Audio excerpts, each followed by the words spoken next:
So first off, I want to thank you for allowing us to come into your home and giving us this opportunity to tell this story about your life. And if we think about, the backdrop of the story from the beginning, you're in high school, you're 16, you're in a lot of leadership positions, but you end up getting pregnant. So do you think the pregnancy was a mistake to you at 16? Well, in terms of defining mistake, I didn't do it on purpose, but I think had you asked me at 16, I would have said, yeah, I made a mistake. But now I see things in terms of choices, and I realize I made a choice. So if we talk about choices, as teenagers we have choices, and a lot of times a lot of teenagers, they're free-spirited, they want to go out and venture out and find themselves. As mentors, parents, teachers, how can we direct them on the right path? Because saying is enough, telling them what to do is enough, but when is it the time to say, okay, this is what you should actually do because I actually went through the same thing? I think from the beginning, when we started to, first of all, I think we talk to children about sex a little too late. I don't think it always has to be a in your face, this is where babies come from approach. But I think as children in kindergarten, even, we can start explaining to children about their bodies and anatomy, and opening the door for conversation. A lot of things happen in secrecy because of shame and children not understanding things about their bodies and not knowing what's happening to them. And so they don't ask questions, they don't have conversations. And then when children become teenagers and we try to have these conversations with them, it's awkward. Now they don't know how to have the conversation or ask the questions. Do you think that the pregnancy was more so a choice, or did it happen by mistake? To answer that question, let me kind of go back and talk about my life before I got pregnant. I was abused by my father from the age of 5 until I was 13 years old. And what I learned later in life, after counseling and things of that nature, I learned about what happens to a child who goes through that trauma. You have been sexualized. You have a part of you that is more mature. So people would always say, you're so mature, because I was reserved and very aware of myself. So when it came time for dating, I was already pre-exposed to certain behaviors, and I wasn't promiscuous or anything like that, but when advances were made towards me, I lacked the ability to say no. And when I was dating someone, I felt like this is what was expected of me, so it's what I did. I had sex, so it was normal. It was very normal. We didn't talk about protection. We didn't talk about a lot of things that you would think, like I said, I was on the honor roll. I was in leadership positions, and you would think that, I would think that good girls would have conversations about being good and how to protect themselves and their futures. But that's not what was happening. So we were little women, and we were involved in things that were at times dangerous, because and we were used to being singled out by older guys. Climbing mountains, used to be molehills, used to tread through the meadows, now it's all landfill, this world is ours. No, really, think about it. It'll take a couple hours, but only fools without it. Sometimes I run outside and I shout it. My neighbors think I'm crazy, but who cares what they think, because I'll be living at the top in the blink, so to speak. Social issues. You niggas ad-libs. But you're not ad-libbing that last part of talking. I was just talking, right? Gotcha. So I talked to your mom, and she told me that you're such a wonderful young lady.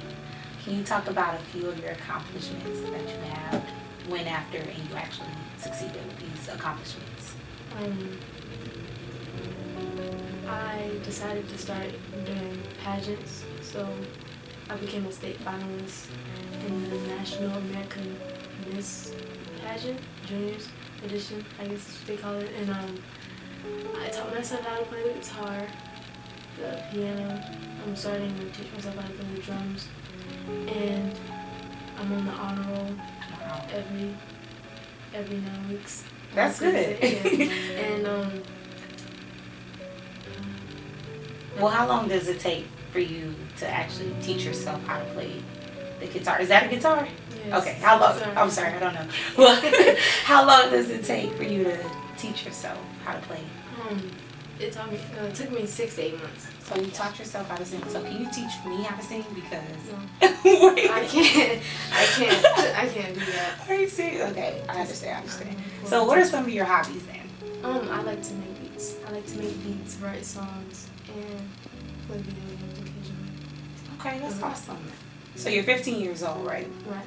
How do you stay motivated? How do you stay focused on writing, music, singing, and teaching yourself how to play different instruments? How do you stay motivated with that? Motivation comes from doubt, I guess. It's like when you're in class and that teacher doesn't think you're listening and they ask you a question, you know the answer. The look on their faces is just satisfying, The look on people's faces when they thought that I wouldn't make it or be able to play these instruments is satisfying to me, and I like it. So that's what keeps me going. Yeah.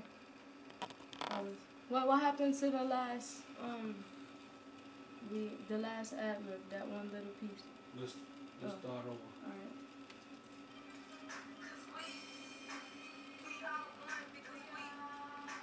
Oh, we are.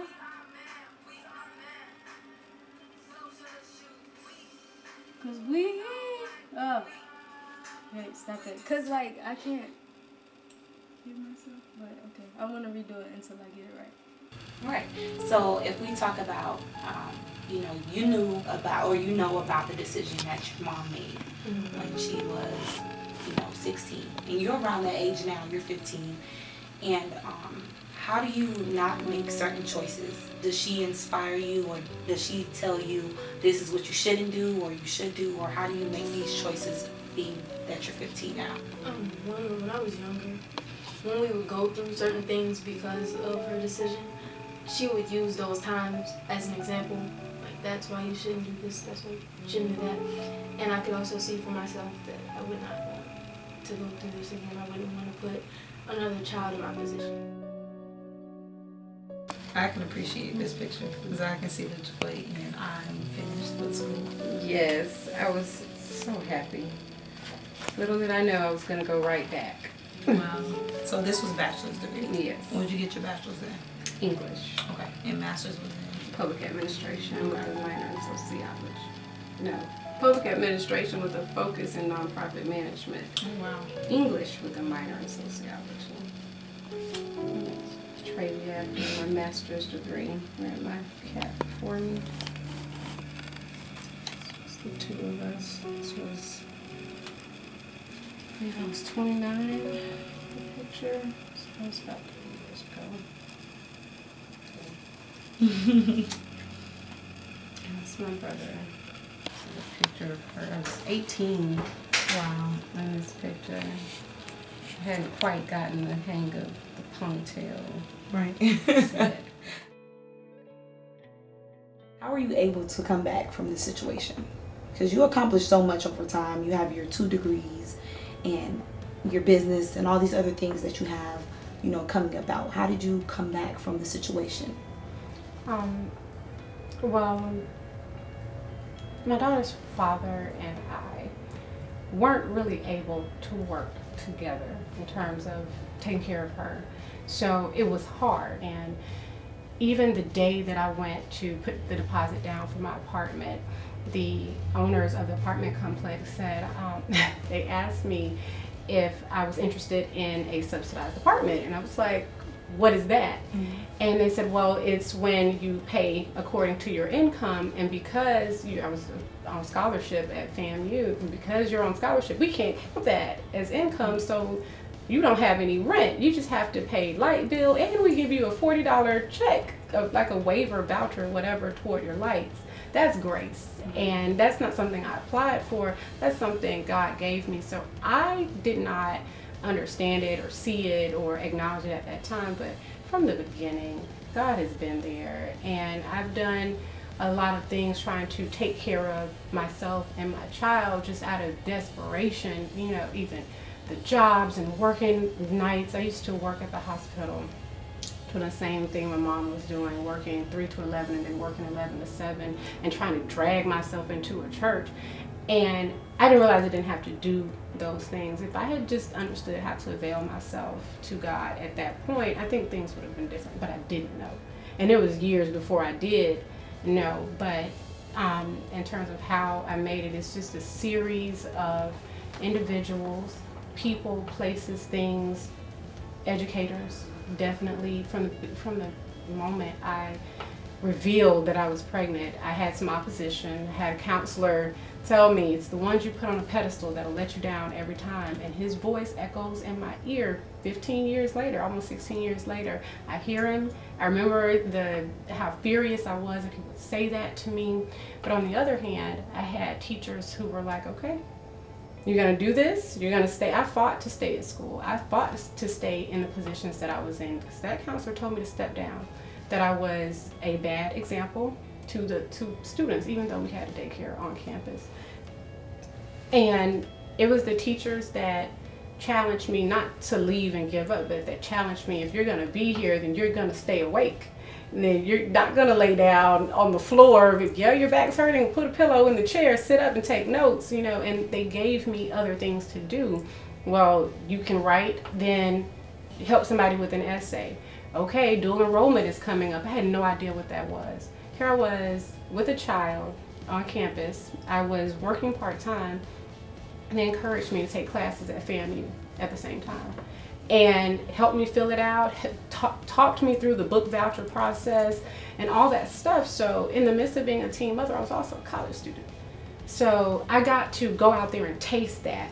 And once I tasted it and saw that I could do it, I could walk the hills and get my books and answer questions, I was like, I can do this. I really can do this. I cried many nights though. Right. So if we talk about future plans, where do you see yourself in the future? I see myself as an entrepreneur. Even if like music doesn't take me as far as I would like it to, I would still play music. I would continue to make beats and write songs. But I would see myself owning a business or being the CEO of a corporation. What kind of business do you want to own? Science. There's clean water technology. That's what I want to go into selling it, not actually clean water. Of course. Yeah. So that, because the demand for clean water is really high in other countries, and I think it would never go out of business. Right. So if any song that's on your mind, it doesn't have to be something you wrote, any song. If you were to play that right now, what would it sound like?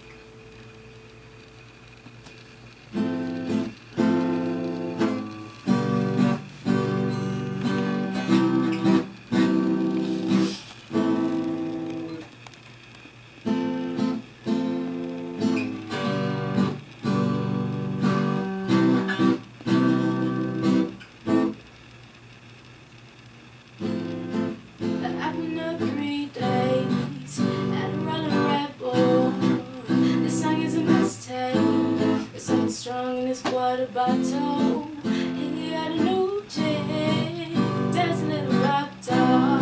I was so pathetic, but you so haven't heard it. I forget that new girl that you like so bad. She's not crazy like me. I bet you would like that. Except forget that new girl that's been in your head. And when you're with her, I know I'm in your head.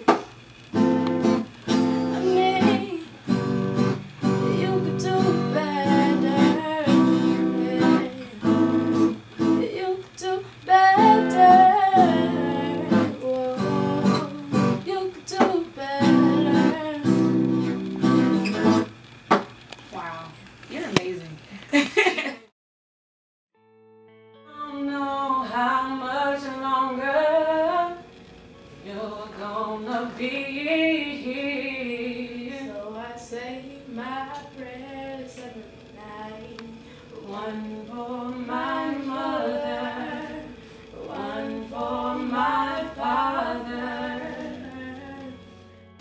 to young people.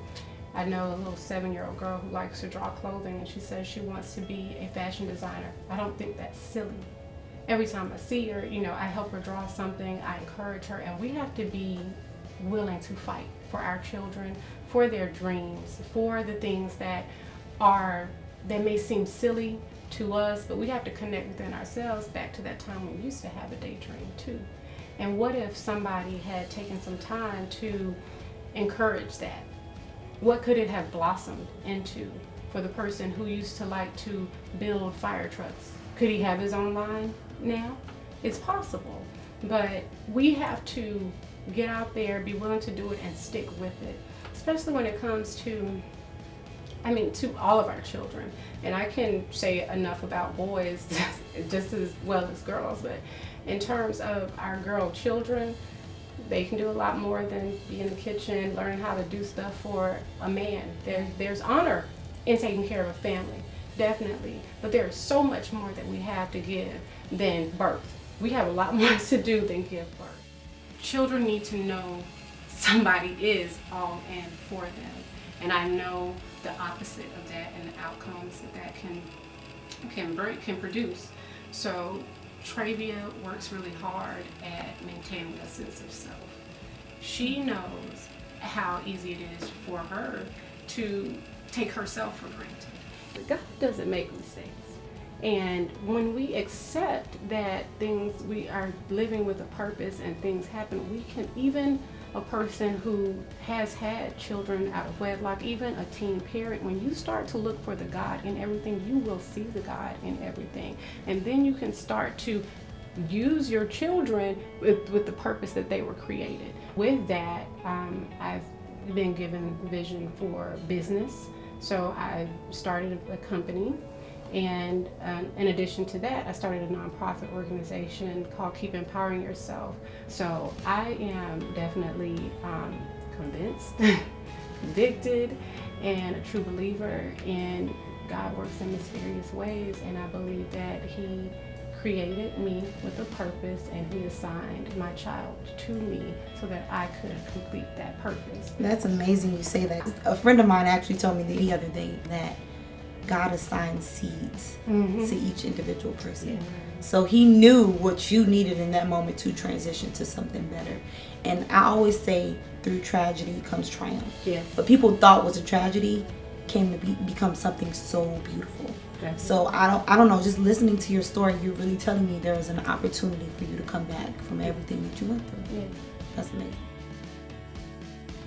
Siri, when I know that this large number of individuals, these young people, are having children every year, there has to be a counterpart over here that's saying, girls, we got to get it together. We got to take care of these children. We have to raise them to go on to college and beyond, and whatever it is that they need to do. If they don't have people like me and the other women that are out there to show them the ropes, then we really are going to be perpetuating a cycle.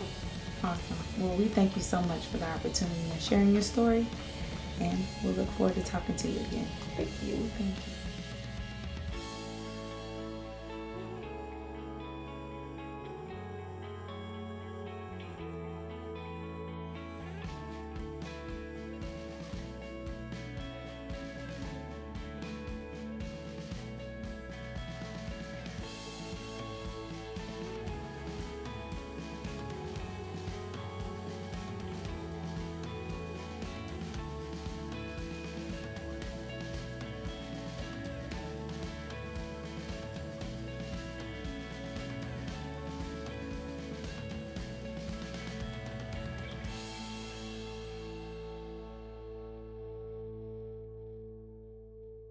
Together, mostly we do this process. Travia's my taste tester, and she does the wrapping. And that is always, we usually get us a little single line going here.